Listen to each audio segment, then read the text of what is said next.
Hello friend, welcome to my channel Sakhi smart trick. आज हम आपको बताएंगे SBI PO में जो रीजनिंग पूछा जाता है और उसमें उसका एक हिस्सा है इनइक्वालिटी पार्ट, वो आज हमको बताएंगे।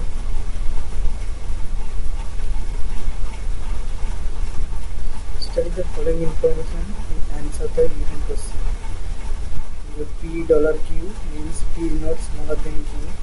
P@Q means P is neither smaller than nor equal to Q. P#Q means P is neither greater than nor equal to Q. And Q means P is neither greater than nor smaller than Q. P*Q means P is not greater than Q. तो ये है condition. जो आगे देखते हैं question पे statement दिया हुआ है $N P@L K#P और $A कंक्लूजन भी दिया हुआ है। कंक्लूजन दिया हुआ है जो K#L है, A@P है, L*A और M है। उसमें से कौन सा कंक्लूजन सही होगा है आगे देखते हैं। ये क्वेश्चन और ये जो डॉलर है जो पहले ही इसमें पूछा गया था, जो $P मीन्स है P is not smaller than Q।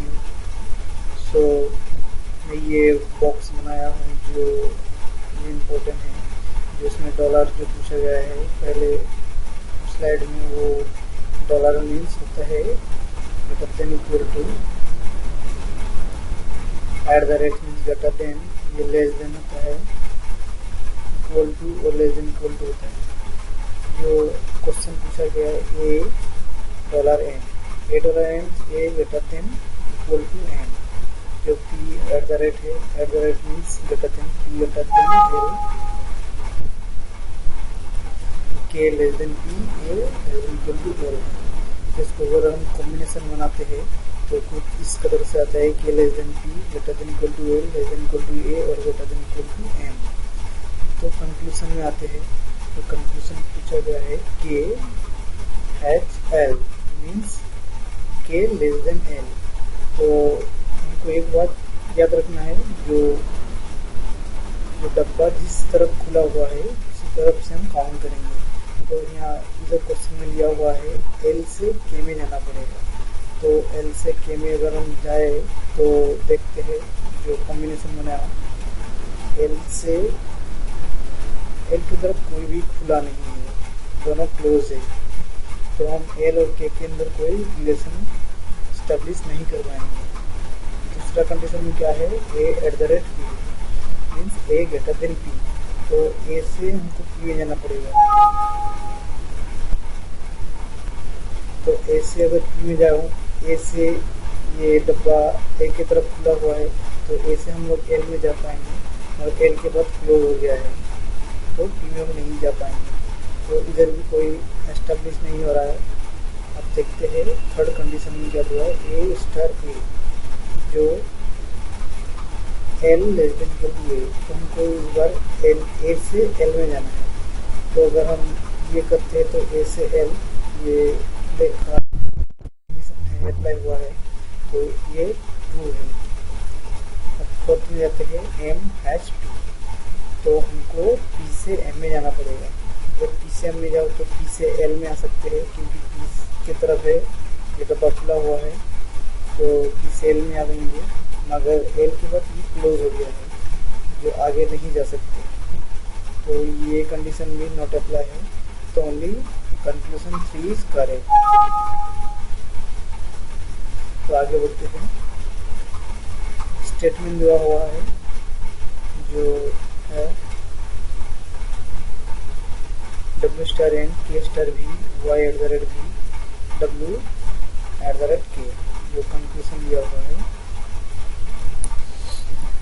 तो हम लोग आगे इस स्लाइड में देख चुके हैं। जो स्टार मीन्स होता है ये डब्बा है जो हेल्प करेगा। तो अगर ये क्वेश्चन है जो W*N और ये जो स्टेटमेंट दिया हुआ है, इसको अगर हम लोग ये ग्रेटर देन और लेस देन के फॉर्म में बनाऊँ तो ये स्टेटमेंट आता है w less than equal to n, k less than equal to v, y greater than equal to v and w greater than equal to k। तो इसका मैं कंबाइन करूँ तो ये होता है y greater than v greater than equal to k less than equal to w less than equal to n। अब देखते हैं कंक्लूजन में क्या पूछा है। कंक्लूजन पूछा है y eight the rate k means y से k में जाना पड़ेगा। तो हम लोग देखते हैं y से v में जा पा रहे हैं क्योंकि ये डब्बा y की तरफ भी खुला हुआ है। अब v के बाद भी डब्बा खुला है तो v के बाद k में आ पाऊंगा, तो ये कंडीशन सेटिस्फाई है, तो ये करेक्ट है। दूसरा w greater than equal to n, तो w से हमको n में आना पड़ेगा। ठीक है, अगर w से n में जाओ तो ये w और ये n है। अगर ये देखो w का ऑपोजिट में n खुला हुआ है तो ये सेटिस्फाई नहीं है, तो ये फॉल्स हो गया। थर्ड कंडीशन में क्या बोला था, w eight the rate y means w से हमको y में जाना पड़ेगा। तो हम यहाँ w है और ये y है, हम लोग देखते हैं तो w से हम लोग k में जा पाते हैं, मगर k के बाद ये डब्बा घूम गया है जो k की तरफ है, तो यहाँ से कोई रिलेशन y के साथ कनेक्ट नहीं है, तो ये कंडीशन भी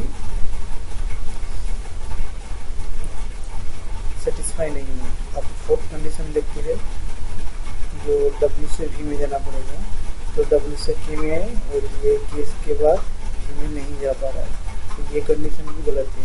तो ओनली कंक्लूजन नंबर 2 जो कंक्लूजन नंबर 1 जो 2 है और बाकी तीनों फॉल्स है, जो सेटिस्फाई नहीं कर रहा है। आगे बढ़ते हैं, क्वेश्चन नंबर 3 ये जो स्टेटमेंट दिया हुआ है और ये कंक्लूजन है। ये स्टेटमेंट ये एस्टेब्लिश होता है जो कि उसको कंबाइन करूँ तो ये फॉर्म आता है कि less than equal to y greater than equal to s less than equal to n greater than equal to k। तो कंक्लूजन दिया हुआ है, फर्स्ट कंक्लूजन है k at the rate s, तो s से हमको k में जाना पड़ेगा, s और k। तो यहाँ हम लोग देख पा रहे हैं जो s से इस तरफ भी कोई रिलेशन नहीं इस्टेब्लिश हो रहा है और इस तरफ भी नहीं जा पा रहा है, तो ये फर्स्ट कंडीशन नहीं एस्टेब्लिश होगा, जो सेटिस्फाई नहीं है, क्योंकि एस के दोनों अपोजिट साइड में डब्बा खुला है, इसके तरफ कुछ भी खुला नहीं है। दूसरे में देते हैं y eight the rate m means इनको y से m में जाना पड़ेगा, ये y है और ये m है। y से हम लोग s में तो जा पा रहे हैं मगर s के बाद ये डब्बा घूम गया है, तो ये जो m के साथ रिलेटेड नहीं है, तो ये कंडीशन भी गलत है, जो सेटिस्फाई नहीं है। अब देखते हैं थर्ड कंडीशन में t eight the rate n, जो ये पूछा गया है n से t में जाना पड़ेगा, n से t ये है, m से तो s में जा पा रहे हैं मगर s के बाद ये y में नहीं जा पाएंगे क्योंकि ये डब्बा घूम गया है, जो s की तरफ खुला नहीं है, जो अपोजिट साइड में खुला हुआ है, तो इससे हम y में नहीं जा पाएंगे, जिस वजह से हम t में नहीं जा पाएंगे, तो ये कंडीशन भी सेटिस्फाई नहीं है। और कंडीशन देखते हैं y eight the rate k means y से k में जाना पड़ेगा, तो y से हम लोग तो s में जा पा रहे हैं मगर s के बाद ये डब्बा घूम गया है, जो m में नहीं जा पाएंगे, तो m में अगर नहीं जा पाए तो k में भी हम लोग नहीं जा पाएंगे, तो ये चारों को चारों आंसर सेटिस्फाई नहीं कर रहा है स्टेटमेंट को, तो नॉन ऑफ दिस। आगे बढ़ते हैं, तो अगर मेरा वीडियो अच्छा लगा है तो प्लीज़ लाइक करना, कमेंट करना और सब्सक्राइब करने में मत भूलना। For more videos please subscribe my channel and connect with my channel.